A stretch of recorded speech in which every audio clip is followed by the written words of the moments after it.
अस्सलामुअलैकुम, welcome to my channel. आज मैं आपको बनाना सिखा रही हूँ गाय के पाए। इसके लिए हमको गाय का पाए चाहिए होगा और उसको हमने पीसेस में कट करा लेना है और इसे धो लेना है अच्छी तरह। फिर हमने सबसे पहले पतीली में पानी लेना है और हमने इसके अंदर पाए को डाल देना है पानी की। और फिर इसके अंदर हमने जिंजर गार्लिक पेस्ट डालना है। जिंजर गार्लिक पेस्ट डालने के बाद इसे अच्छी तरह मिक्स कर लेना है और पानी की क्वांटिटी हमको चेक कर लेनी है। हम इसके अंदर और भी अभी पानी डालेंगे। फिर इसमें थोड़ा सा पानी डाल दें। फिर इसके अंदर हमने लौंग डालनी है, काली मिर्च डालनी है, ये साबुत डालना है। अब इसे एक बॉईल आ जाए इतना पकाना है। फिर हमने इसके अंदर कश्मीरी लाल मिर्च का पाउडर डालना है, धनिया पाउडर डालना है और नमक डालना है। कश्मीरी लाल मिर्च का पाउडर हम कम या ज़्यादा भी कर सकते हैं क्योंकि इसमें सिर्फ कलर होता है। ये इतनी स्पाइसी नहीं होती, सिर्फ कलर के लिए डलती है। अच्छी तरह डालें, मिक्स करें और इसके अंदर हमने पानी और शामिल कर देना है ताकि अच्छी तरीके से पाए गल जाएं। और पानी को हमने थोड़ी थोड़ी देर बाद चेक करते रहना है, इसमें पानी डालते रहना है। फिर हमने इसके अंदर पिसी हुई लाल मिर्च ऐड कर देनी है थोड़ा सा स्पाइस लेवल बढ़ाने के लिए।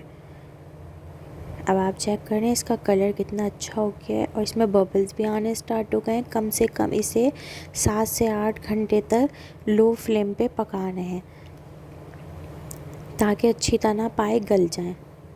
जब इस तरह बबल्स आने स्टार्ट हो जाए फिर हमने इसके अंदर प्याज डाल देनी है।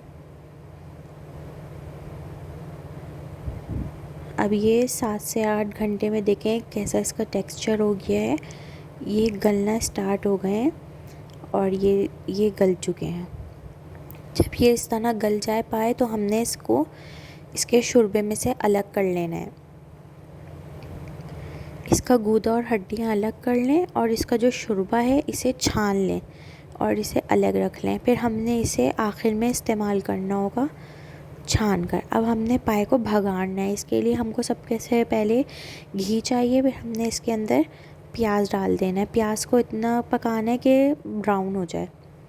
फिर हमने इसके अंदर पानी ऐड कर देना है। उसके बाद हमने इसके अंदर कश्मीरी लाल मिर्च का पाउडर डालना है,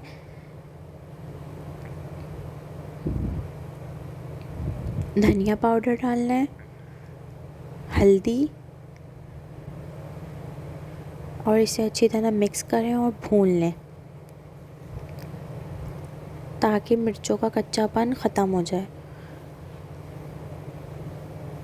फिर हमने इसके अंदर दही शामिल कर देनी है और दही के अंदर चमचा चलाते रहना है वरना इसमें लम्स आ जाएंगे। अच्छी तरह मिक्स कर लें पहले। जब ये अच्छी तरह मिक्स हो जाए फिर हमने इसके अंदर पाए की हड्डियाँ शामिल करनी है और उसका गूदा जो हमने अलग करके रखा था। अब इसे अच्छी तरह दही के साथ भून लेना है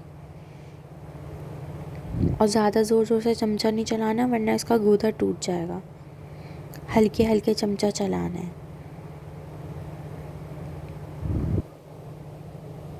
जब ये इस तरह भुन जाएगा और इसका घी ऊपर आ जाएगा, जब इस तरह इस कंसिस्टेंसी पे आ जाए फिर इसमें हमने हल्के हल्के से चमचा चलाना है और जो हमारा पाए का जो स्टॉक था जो हमने छान के रखा था वो शामिल कर देना है।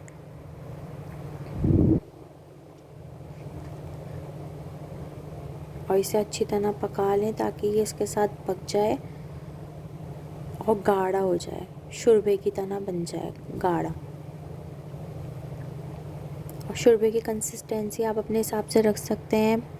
पतला, अगर बहुत से लोग पतला पसंद करते हैं तो पतला भी कर सकते हैं, गाढ़ा पसंद करते हैं तो गाढ़ा पका लें तो गाढ़ा हो जाएगा। फिर थोड़ी देर बाद इसका घी ऊपर आ जाएगा और ये हमारे पाए तैयार हैं।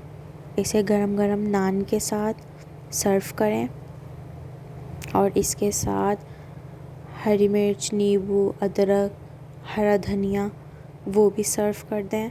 अगर आपको रेसिपी पसंद आई हो तो आप लाइक सब्सक्राइब ज़रूर करिएगा, बेल आइकन पे ज़रूर क्लिक करिएगा और अपने फ्रेंड्स के साथ ज़रूर शेयर करिएगा। आप देख सकते हैं, इस तरह सर्व कर सकते हैं। एंजॉय करें। अल्लाह हाफ़िज़।